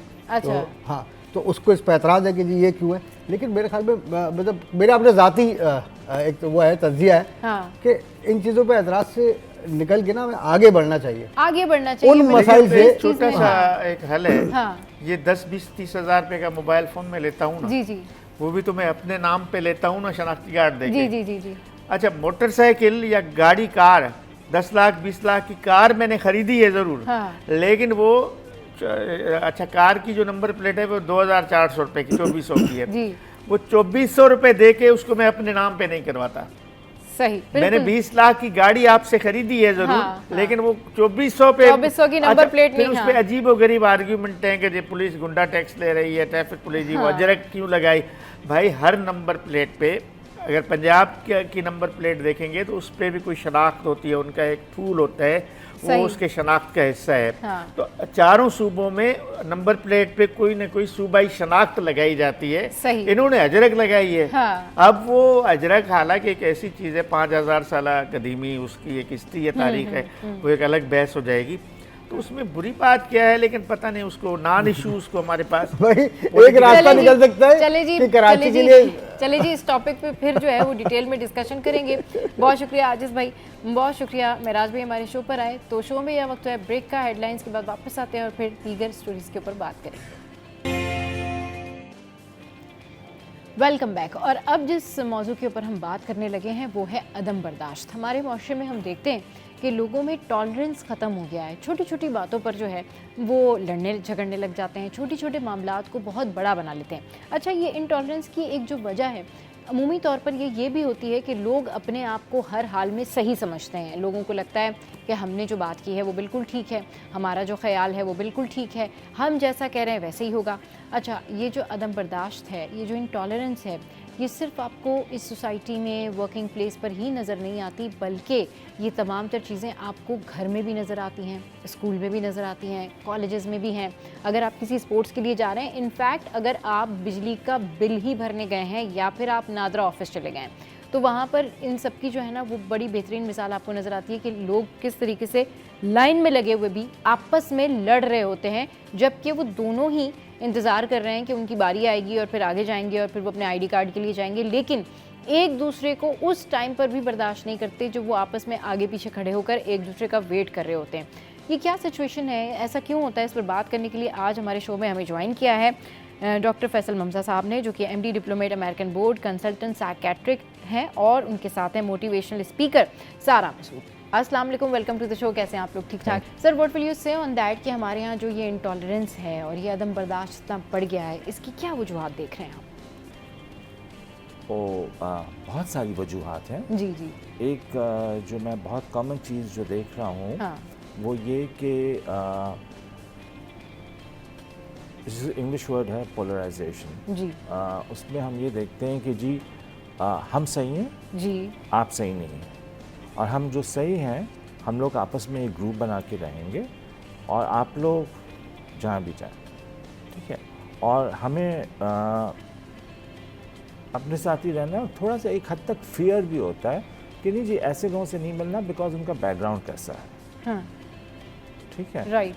तो और हमें इनसे झड़प पड़ने में बहुत आसानी होती है कि कोई आर्ग्यूमेंटेटिव हो जाए, सामने वाला हो जाए, मैं हो जाऊं, तो हम थोड़ा सा मिलना जुलना जो है वो अलग ही रखते हैं। सही। How about taking her take? जी सारा। देखिए, टॉलरेंस और इनटॉलरेंस दोनों की जगह अपनी, you know, they have their own place, ठीक है। अब जब हम टॉलरेंस की बात करते हैं तो हम कहते हैं कि भाई कुछ चीज़ें हैं जो हमें बिल्कुल टॉलरेट नहीं करनी चाहिए, बर्दाश्त नहीं करनी चाहिए, और वो उस वक्त होता है जब हमारे पर्सनल हार्म, कोई हमें पर्सनली हार्म कर रहा हो, या कोई हमें किसी किस्म, यू नो, किसी के काम की वजह से, किसी की हरकत की वजह से हम बहुत अफेक्ट हो रहे हो, तो उस वक्त आप बर्दाश्त नहीं कर सकते हो।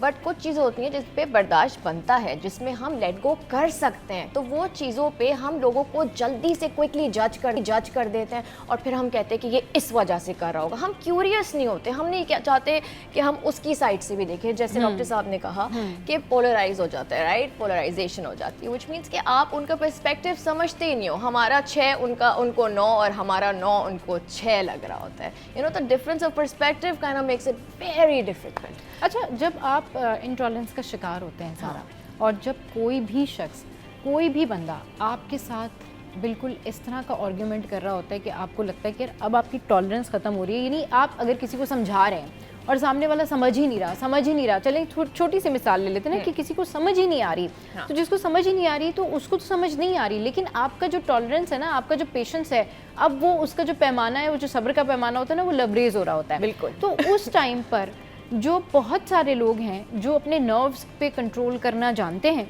वो उन मामलात को कंट्रोल कर लेते हैं और समहाउ वो खामोशी के साथ जो है वो मसले से निकल आते हैं। लेकिन यूजुअली ऐसा नहीं होता। बहुत सारे लोग जो है वो लड़ाई झगड़े की तरफ चले जाते हैं। छोटी सी बात से ये झगड़ा शुरू होता है और ये झगड़ा बहुत आगे जाके बढ़ जाता है।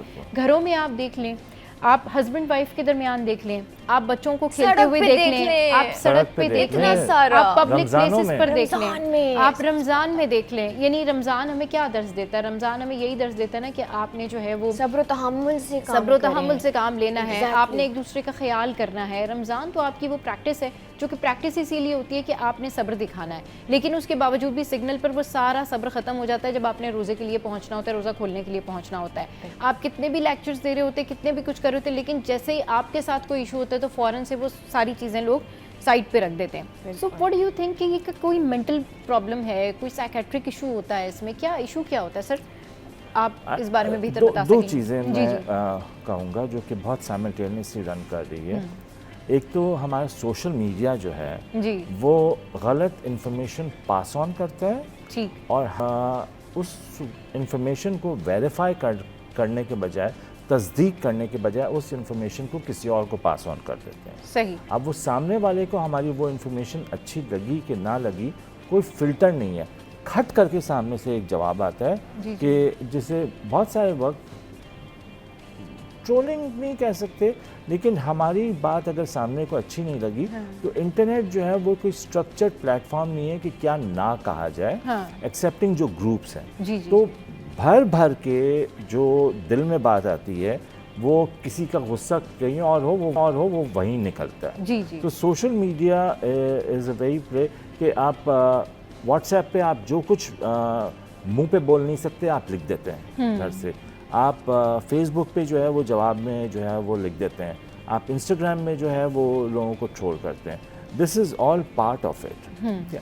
देन एक इम्पॉर्टेंट चीज़ जो मेरे नज़र बहुत है वो ये कि तालीम और तरबियत और शऊर, इस चीज़ की शदीद कमी है।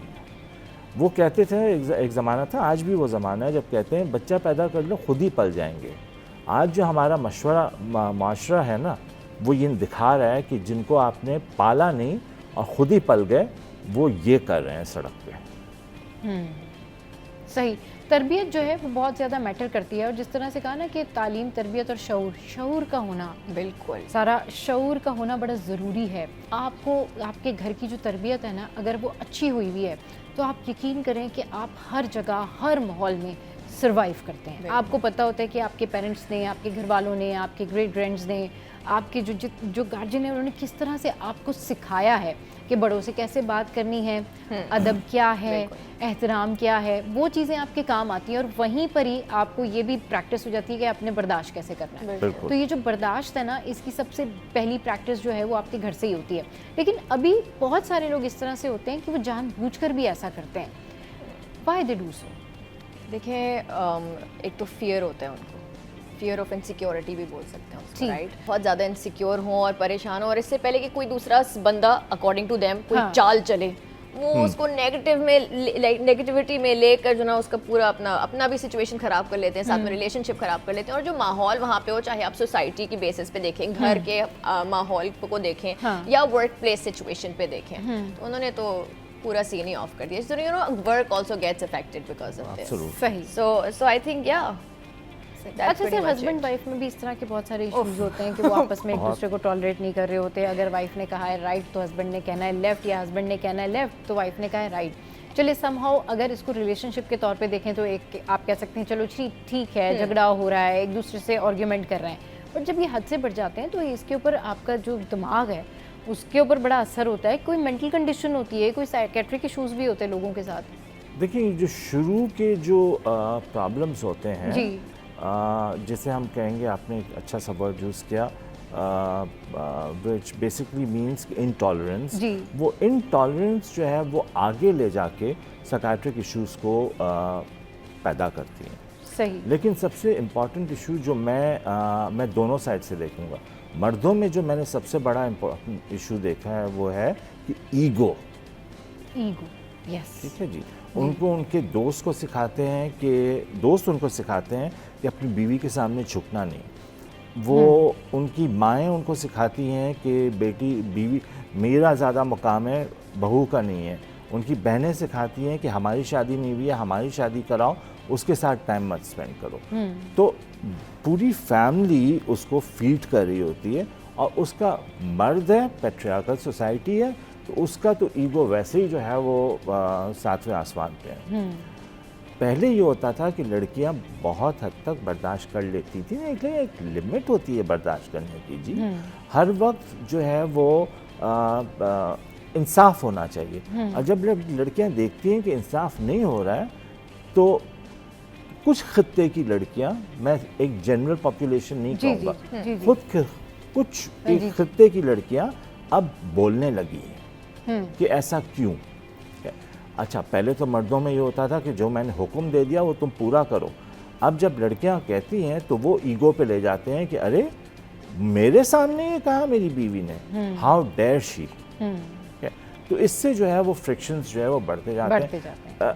लड़की को मैं नहीं कहूँगा, मैं कहूँगा लड़का अगर सोच ले, ठीक है, कि उसके मुंह से जो बात उसे करनी है वो यहाँ आइडिया आएगा और यहाँ से बात निकलेगी। अगर यहाँ से यहाँ के डिस्टेंस को थोड़ा सा बढ़ा दिया जाए तो वो आइडिया जो आ रहा है वो थोड़ा सोच के बाहर निकलेगा। सोच के बाहर निकले, बिल्कुल। तो वो कहते हैं ना कि पहले तोलो फिर बोलो, वो बिल्कुल, वो वाली बात है, एब्सोल्युटली, बी कैलकुलेटेड। कि आप अगर 5 सेकंड का भी गैप ले लें और फिर जवाब दें तो जवाब का टोन डिफरेंट आएगा। टोन डिफरेंट आएगा, सही, बिल्कुल सही कह रहे हैं, बिल्कुल। चले जी, इस पर करेंगे मज़ीद बात शो में या वक्त एक ब्रेक का। ब्रेक के बाद जब वापस आएंगे तो फिर मज़ीद जानने की कोशिश करेंगे कि क्यों लोगों में इतना ज़्यादा अदम बर्दाश्त है, एक दूसरे को बर्दाश्त क्यों नहीं करते हैं।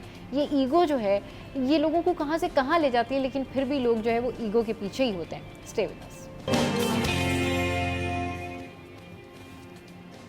Welcome back. तो बात हो रही है अदम बर्दाश्त से रिलेटेड और हम यही बात कर रहे हैं कि ये कौन लोग होते हैं, इनकी क्या मेंटल कंडीशन होती है, क्या इनको प्रॉब्लम होता है। अब एक शख्स है जो कि अपने घर में जो है वो लोगों के साथ ठीक से नहीं रहता, वो अपने बीवी बच्चों को या माँ बहन को या फिर आपके जो जितनी भी सराउंडिंग होते हैं कज़न्स को नहीं उस तरीके से जो है वो ट्रीट कर रहा होता। अच्छा, लेकिन जब वो बाहर जाते हैं वही लोग, तो वो फिर क्या करते हैं कि वो बाकियों के साथ बड़ा अच्छे से बात करते हैं, लेकिन अपने घर में जो है वो इतना अच्छा ट्रीट नहीं करते।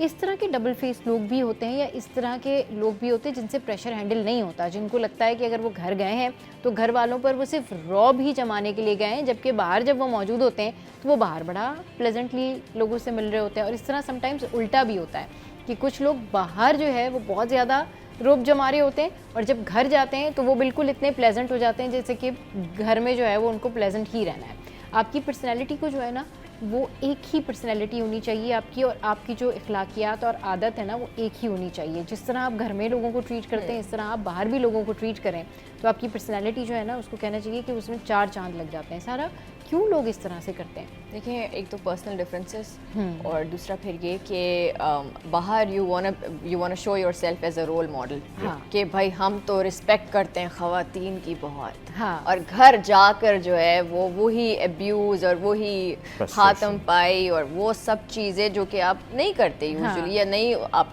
लगता कि आप इस तरीके की चीज़ करोगे बच्चियों के साथ भी, बच्चों के साथ भी, बेगम के साथ भी।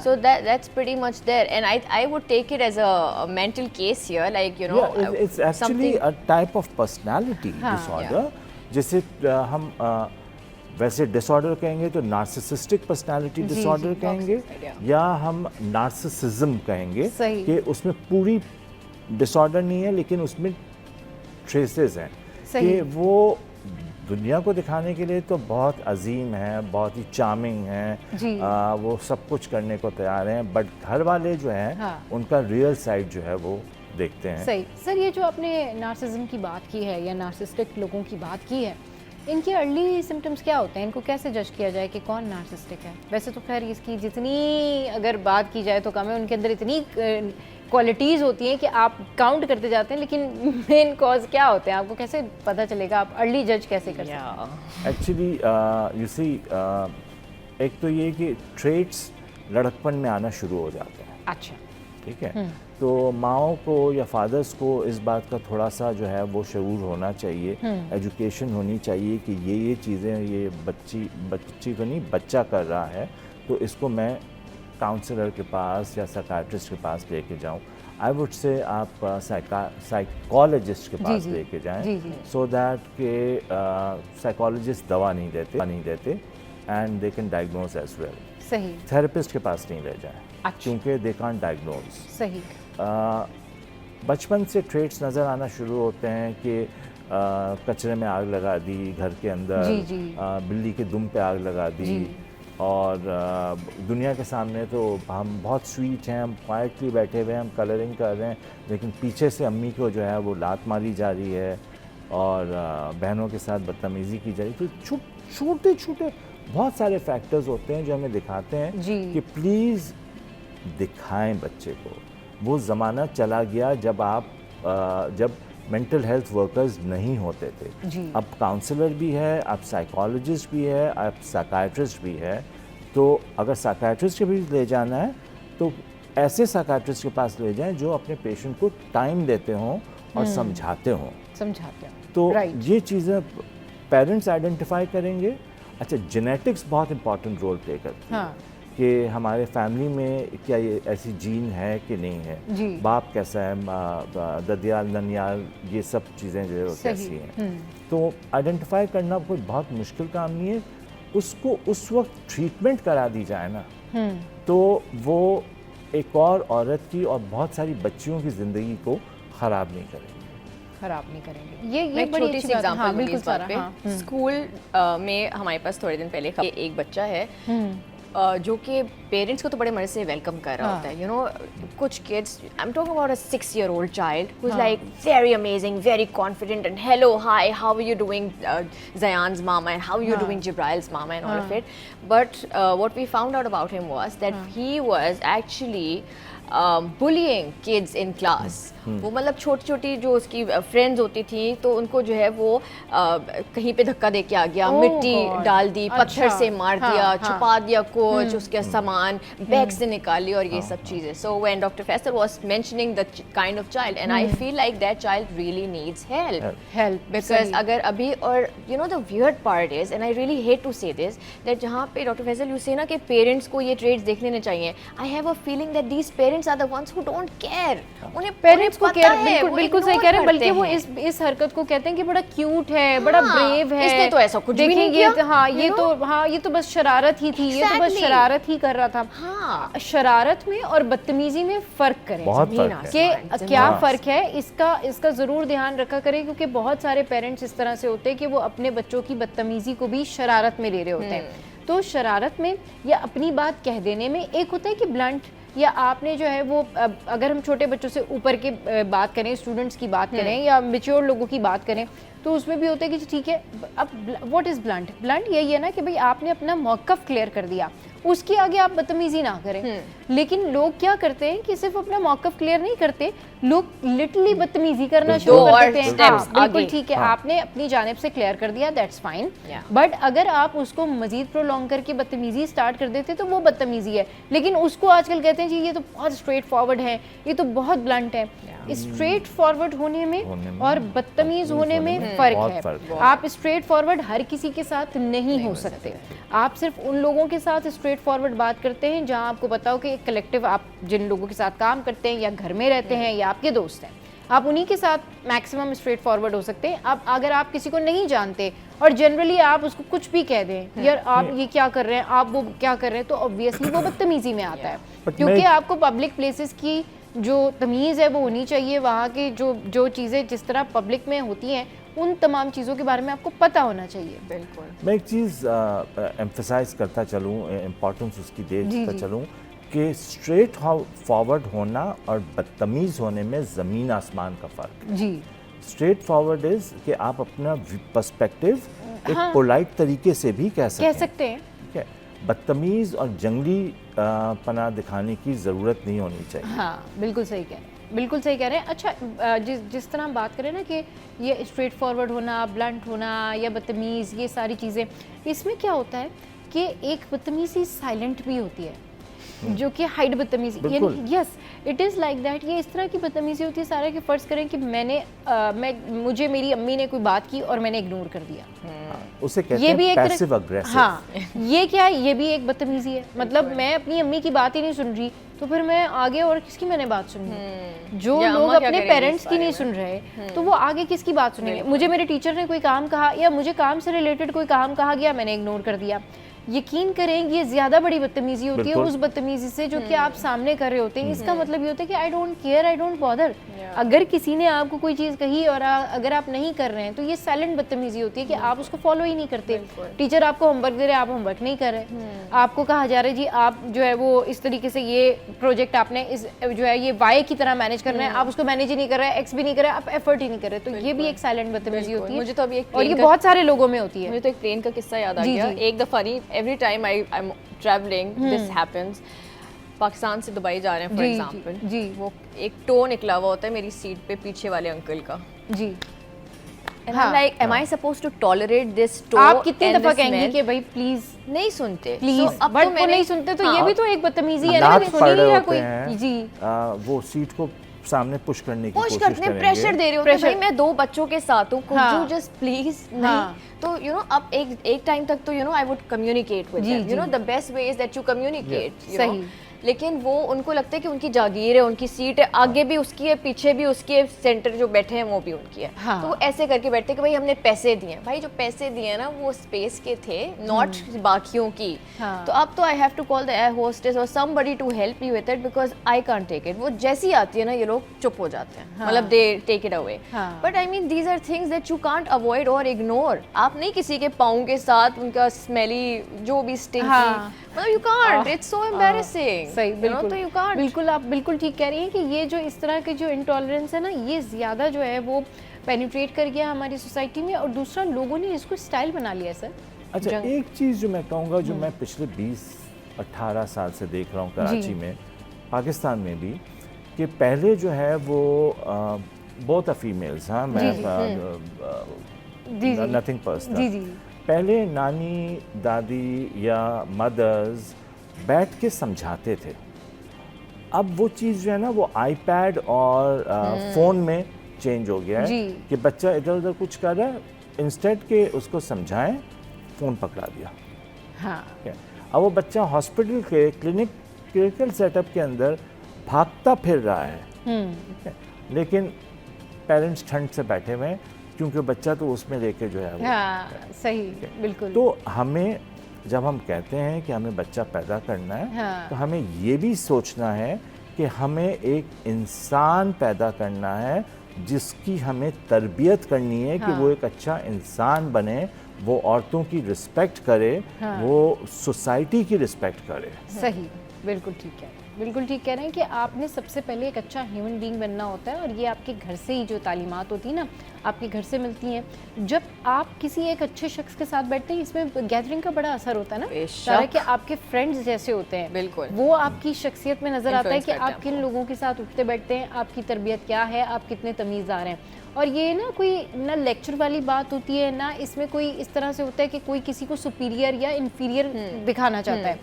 ये एथिक्स हैं, ये रूल्स हैं जो सब पे लागू होते हैं कि भाई इस्लाम आपने में भी सबके है। साथ प्यार से और तमीज से बिल्कुल। बात या, करनी है। इस्लाम में है। हाँ, वही ना कि ये आपके लिए एक तरह की रहनुमाई है, गाइडेंस है, और ये सबके लिए है। ये ऐसा नहीं है कि जी हम तमीज़दार हैं, अगला बदतमीज़ है, ऐसा नहीं है। ये सबके लिए यही रूल है कि भाई आपने सबके साथ ही जो है वो प्यार से रहना है, सबको ही आपने पोलाइटली डील करना है। हाँ, अगर आपके पेशेंस के बियॉन्ड कोई चीज़ जा रही है, तो वो फिर आप वहीं बात कर सकते हैं जो आपके अपना ग्रुप हो, या आपके फ्रेंड्स हो, या आपकी फैमिली हो। तो आप अगर शाउट करेंगे तो आप अपने फ्रेंड्स के साथ ही करेंगे ना, अगर आप अपने शाउट ही करेंगे तो आप अपने घर में ही करेंगे ना।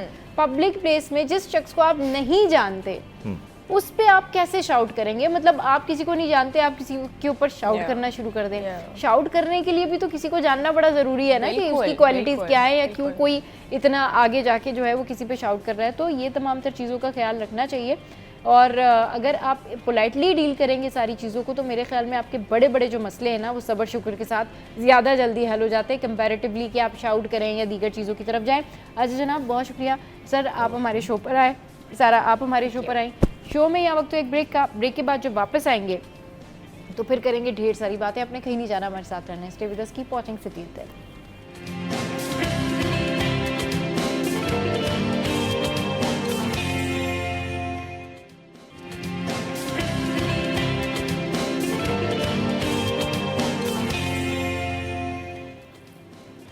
Welcome back. तो भाई बात करते हैं सिविक सेंस की, और हमारे यहाँ सोसाइटी में जो सिविक सेंस का हाल है, मतलब इसके ऊपर बंदा क्या कहे, आप खुद सोच के बेहाल हो जाएं कि हमारे यहाँ जो सिविक सेंस है वो किस तरह का सिविक सेंस है। अच्छा जी, सिविक सेंस से रिलेटेड ना बहुत सारी ऐसी चीज़ें होती हैं जो हम आपके साथ में शेयर करते हैं और रोज़ाना बताते हैं, लेकिन आज हमने सोचा कि ऐसी पर्सनैलिटीज़ बुलाई जाएँ जो कि ख़ुद जो है वो स्टूडेंट्स को पढ़ाती भी हैं और इसके अलावा ख़ुद मुआशरे में अच्छा किरदार अदा करते हैं। इनसे बेहतर सिविक सेंस पे शायद कोई बात नहीं कर सकता। तो हमारे साथ डॉक्टर मारिया सुहेल हैं जो कि कंसल्टेंट साइकेट्रिस्ट हैं, और इसके अलावा जो है इरफान भाई हमारे साथ मौजूद हैं, माहिर तालीम है, स्टूडेंट्स को पढ़ाते हैं, और इनसे बेहतर सिविक सेंस तो कोई जानता नहीं होगा कि स्टूडेंट्स जिस तरीके से सिविक सेंस का मुजाहरा करते हैं क्लास के अंदर वो क्या है।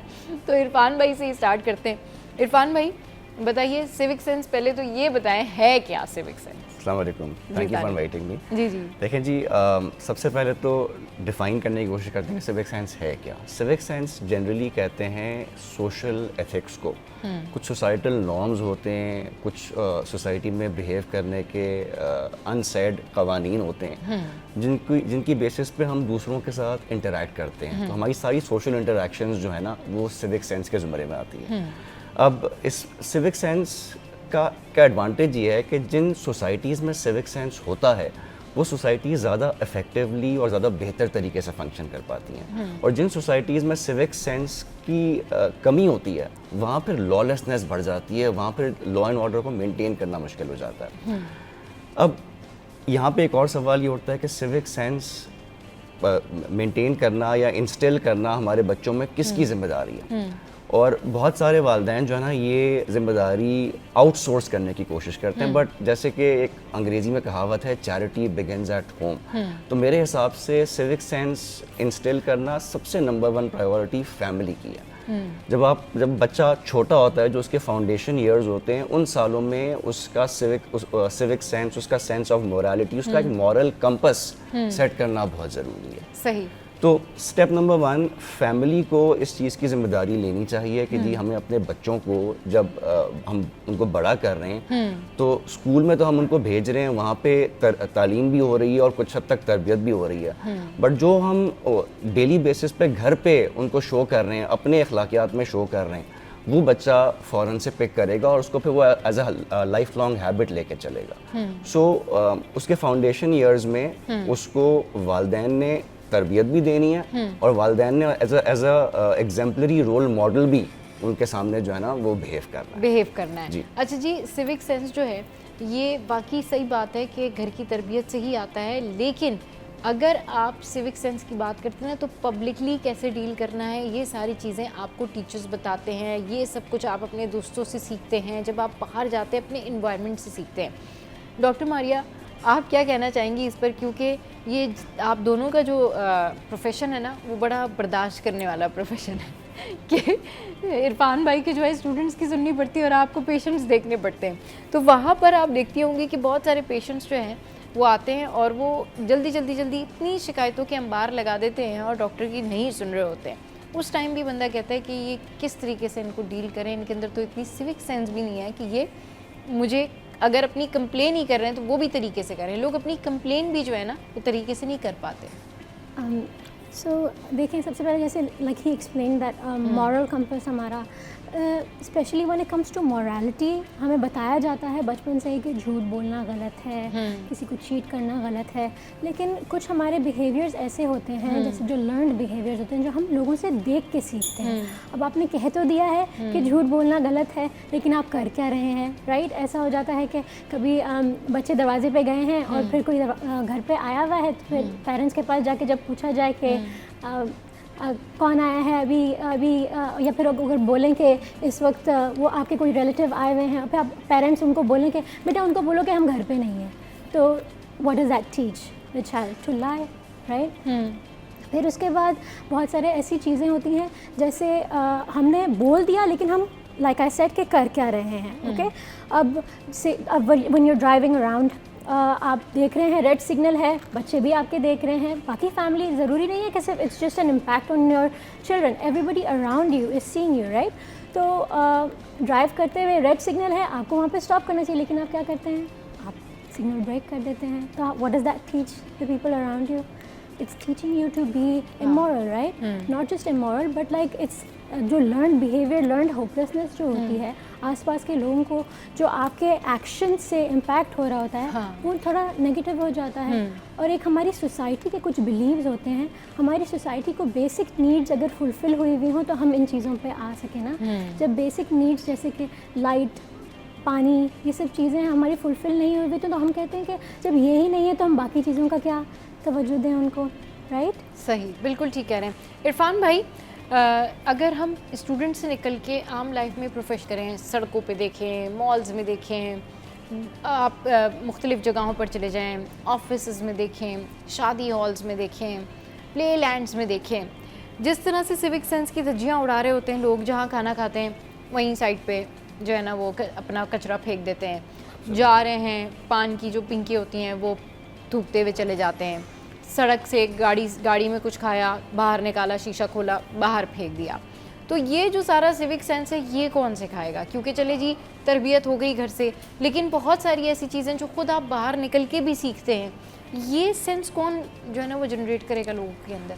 अच्छा, मैं अभी आपके ऑफिस आ रहा था तो मेरे सामने लाइव डेमो, वो आगे साहब ने अपनी खिड़की खोली, मुंह बाहर निकाला और पान की पीक उन्होंने निकाल दी।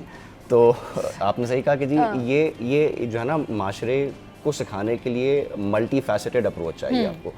जैसे कि मैंने कहा कि जी बच्चे के फॉर्मेटिव ईयर्स पे तो फैमिली ने बहुत मेहनत करनी है, एंड सिर्फ उसको ट्रेनिंग नहीं देनी है बल्कि खुद as a role model act भी करना है, जैसे कि डॉक्टर मारिया ने कहा। बिकॉज जब आप as a role model act करते हैं तो बच्चा आपके कहने से ज़्यादा आपके एक्शंस और आपके बिहेवियर को पिक करता है और वो उसको रेप्लिकेट करता है।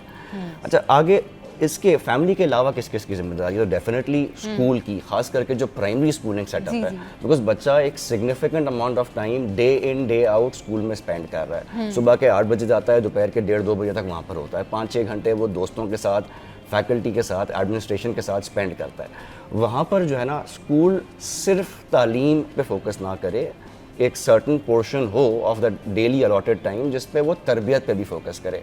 उसके लिए वो अवेयरनेस वीक्स रन कर सकते हैं, पुलिस स्टेशन जाके विज़िट करवाएं, हॉस्पिटल्स जाके विज़िट करवाएं, एथिक्स के ऊपर, जनरल बिहेवियर के ऊपर, ईटिंग हैबिट्स के ऊपर, how to interact with people, इस पे सेशंस कराए जाएं और इस पे जो प्रोफेशनल्स हैं उनको बुलाया जाए। सो स्कूल की बहुत ज़्यादा इम्पोर्टेंस है यहाँ पर इन सिविक सेंस को कल्टिवेट करने के लिए। अच्छा, गोइंग फॉरवर्ड इसके अलावा मीडिया बहुत ही इम्पोर्टेंट है। मीडिया हमारे यहाँ पे जनरली वो कंटेंट दिखाता है जो बिकता है, जो सेंसेशनलाइज किया जा सकता है, बट मीडिया को भी इस चीज़ की जिम्मेदारी लेनी पड़ेगी कि भाई हमें अपने बच्चों को एज फ्यूचर लीडर्स ट्रेन करना है। तो मीडिया इस तरह का कंटेंट ज़रूर डाले जिस पे बच्चों की अपब्रिंगिंग ऐसी हो, खास करके जो आजकल कार्टून्स बनाए जा रहे हैं और जो लॉन्ग एनिमेटेड सीरीज़ बनाई जा रही हैं, तो उसमें जो है ना वो हमेशा कुछ ना कुछ लेसन हो, उसमें हीरो को लॉ ब्रेक करता हुआ ना दिखाया जाए बल्कि उसको कुछ मॉरल वैल्यूज सिखाता हुआ दिखाया जाए। सही, बिल्कुल ठीक कह रहे हैं कि कुछ ना कुछ मॉरल वैल्यूज़ जो हैं उसमें सिखाई जा रही हों। लेकिन इशू ये होता है ना कि आजकल जो दौर है वो इतना फास्ट है कि लोग इन चीज़ों को देखने के लिए रुकते भी नहीं हैं। आपको खुद अच्छे तरीके से पता है कि आप जब खुद क्लास में पढ़ा रहे होते हैं तो एक के बाद एक सवाल आता है, मतलब एक के बाद एक सवाल का मतलब ये होता है कि पहला वाला उन्होंने कंसिडर ही नहीं किया, मतलब उनको ये होता है जल्दी से दूसरे का आंसर पढ़े पता चल जाए, जल्दी से तीसरे का आंसर पता चल जाए। उसमें वो बहुत सारे ऐसे लोग होते हैं जो आपको कहते भी होंगे कि सर वो पहले वाले का ज़रा दोबारा बताइएगा। बिल्कुल, उसका इशू ये होता है कि वो इंटरेस्टेड है कि वो सुन रहे हैं, लेकिन जो नहीं सुन रहे होते हैं वो बस गो थ्रू कर रहे होते हैं, वो आगे जा रहे होते हैं कि नहीं बस एंड कंक्लूजन मिल जाए, बस एक पूरा पता चल जाए कि जी क्या उसका एसेंस है आज के लेक्चर का, एंड दैट्स इट। बीच की जितनी बातें हैं तो वी विल स्किप इट। तो ये भी लोगों को अट्रैक्ट करना, पेरेंट्स को बताना, लोगों को बताना कि भाई रुकें, देखें और सुने, ये किस तरीके से मुमकिन है?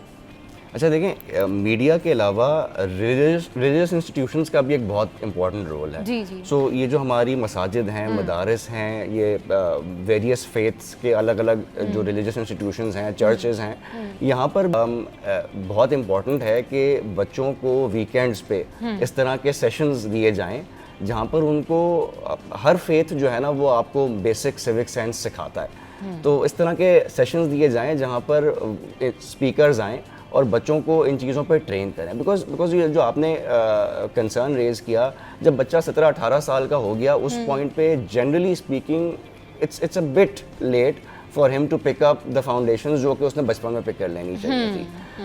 बहुत दफ़ा तो ऐसा होता है कि हम बचपन में सही चीज़ें सीख लेते हैं, लेकिन जैसे कि आपने कहा हमारा माशरा ऐसा है कि जब हम देखते हैं कि जी सिग्नल तोड़ रहा है या वो भी दूसरे के बीच में बात काट रहा है, तो हम उससे वो चीज़ें पिक करना शुरू कर देते हैं। तो as a society it has to be a very dedicated and concerted effort जहाँ पे ये सारे इदारे, family, education sector, media, religious institutions and most importantly government, ये सब मिल के एक ऐसी स्ट्रैटेजी बनाएं कि जी जनरल आवाम में शऊर आ जाए। बिकॉज जब तक शऊर नहीं आएगा, एजुकेशन नहीं होगी, जब तक सिविक सेंस आना बहुत मुश्किल है। डॉक्टर मारिया ने एक बात और भी की कि जी हमारी आवाम इतने मसाइल में जनरली गिरी हुई है कि जी गटर का पानी उबल रहा है, इलेक्ट्रिसिटी नहीं आ रही, कि वो एजुकेशन और सिविक सेंस पे तो बात ही नहीं होती। हाँ बिल्कुल, वो कहते हैं पहले हमारे मसले तो हल करें, फिर हम ये मसला हल करेंगे कि हमने अपने मुल्क को साफ़ रखना है या नहीं रखना है।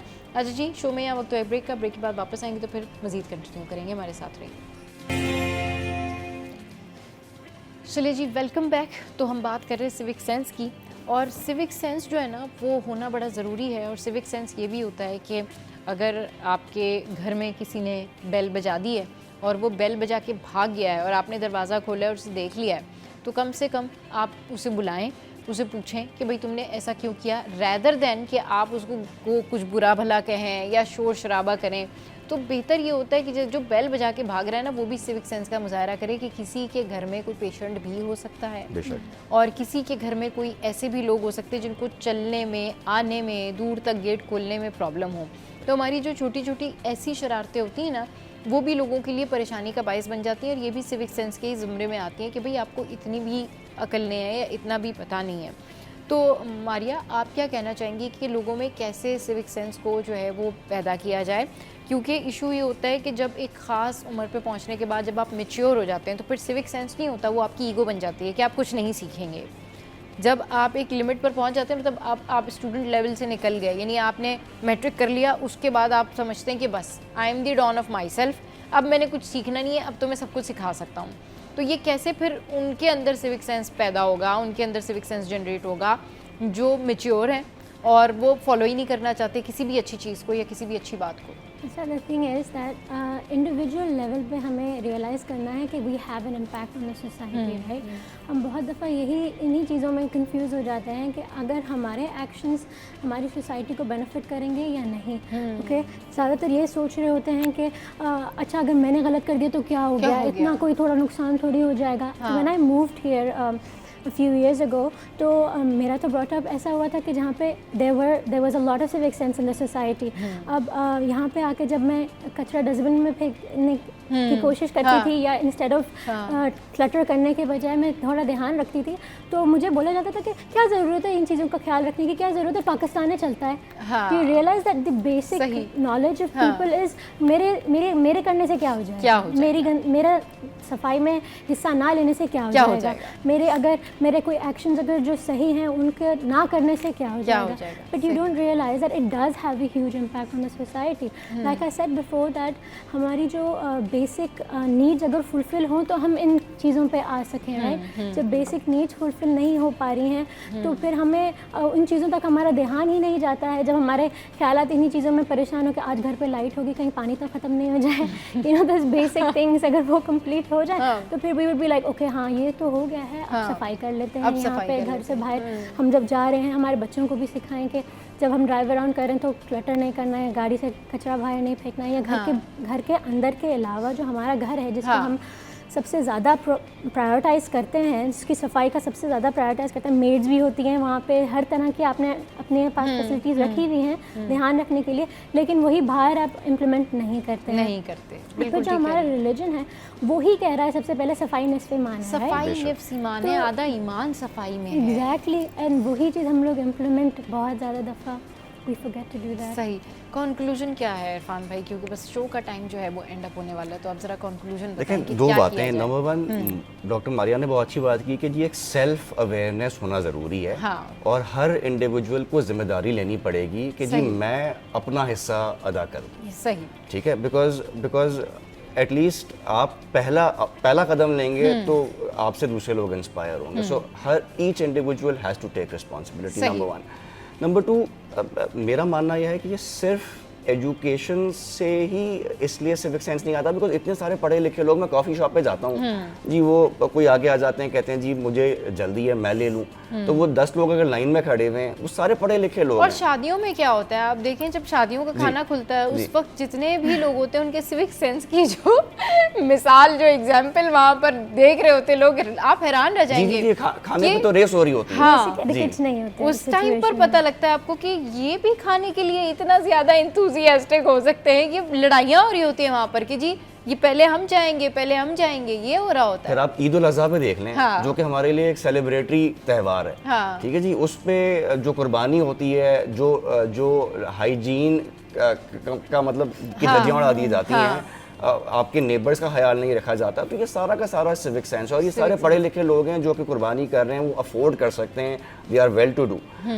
तो जनरली हमें अपने आप से शुरू करना पड़ेगा, हर एक को अपनी रिस्पॉन्सिबिलिटी लेनी पड़ेगी।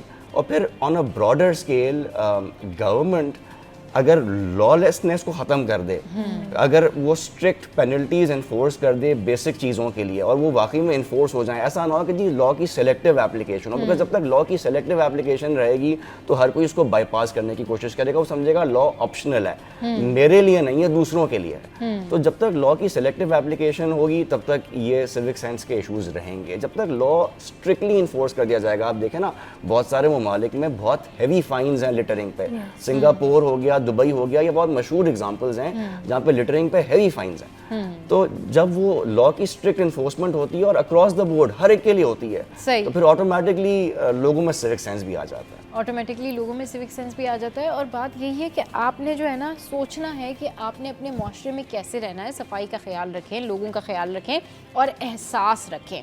अगर आपके अंदर एहसास है तो आप छोटी सी लेकर बड़ी चीज़ तक का एहसास करेंगे कि नहीं, ये एहसास जो है मुझे ये याद दिलाता है, ये जिम्मेदारी दिलाता है कि मैंने कचरा नहीं फेंकना, मैंने लोगों को इस तरह से बुरी तरह ट्रीट नहीं करना, मैंने चलते हुए पान की जो पिंकी होती है वो नहीं फेंकना, कचरा नहीं फेंकना।